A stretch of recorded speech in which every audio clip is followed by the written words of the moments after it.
They're going to install a backdoor into your phone to read messages.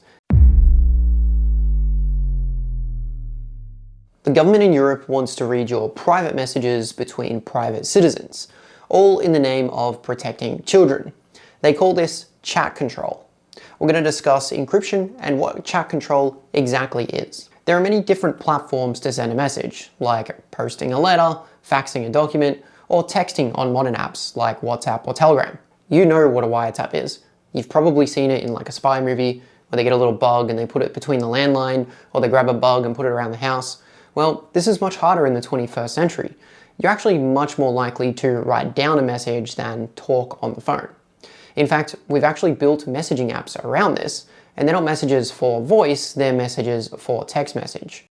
These applications like WhatsApp or Signal or Telegram are designed with a secure design in mind. They encrypt messages when they're sent to your friends and families to prevent them from being intercepted and read by outside users. Protocols used in these apps are usually built by the programmers themselves or even researchers, and they can do it with the best security intentions or the worst security intentions. For example, most websites previously sent data over HTTP, but now they're forced to use HTTPS, with the S standing for secure, and they have certificates to encrypt data between the users and the website. It's well understood in cybersecurity that encryption is necessary and good. In fact, all companies use encryption every day. Most security standards have recommendations for encryption in two different ways. Encryption at rest, which means that anything stored on something like a hard drive should be encrypted, or encryption in transit, which means that any of the data being sent over the internet or locally needs to be encrypted as well, these being the most common and broad. The reason companies do this is because if their data is stolen and they've got the hard drives, it means that they're encrypted. So if the attacker tried to grab the data, they wouldn't be able to read it. Or if you're sending data over the internet, it can't be intercepted and read.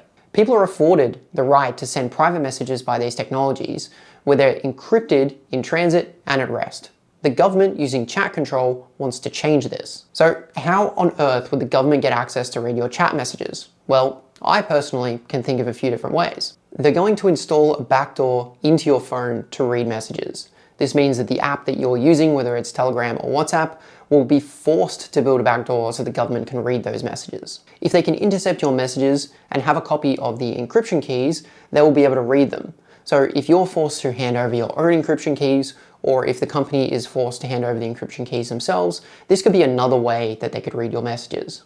And finally, a government-sanctioned application. If an application manages to get enough permissions to read another application, it could potentially read your WhatsApp messages. I don't know about you, but I've noticed a lot of digital ID apps and government-owned apps being presented lately as such a good solution to a new society. So this doesn't seem too far-fetched for me. Regardless of the method that they choose to read your messages, there's a few things for certain. It sets a precedence for other countries to do this. Right now, this is just happening in Europe, which is quite a lot of countries, but the other countries will look at it and say, oh, well, that country is doing it, so it can't be so bad. Another reason is that it will almost certainly be abused by hackers and attackers.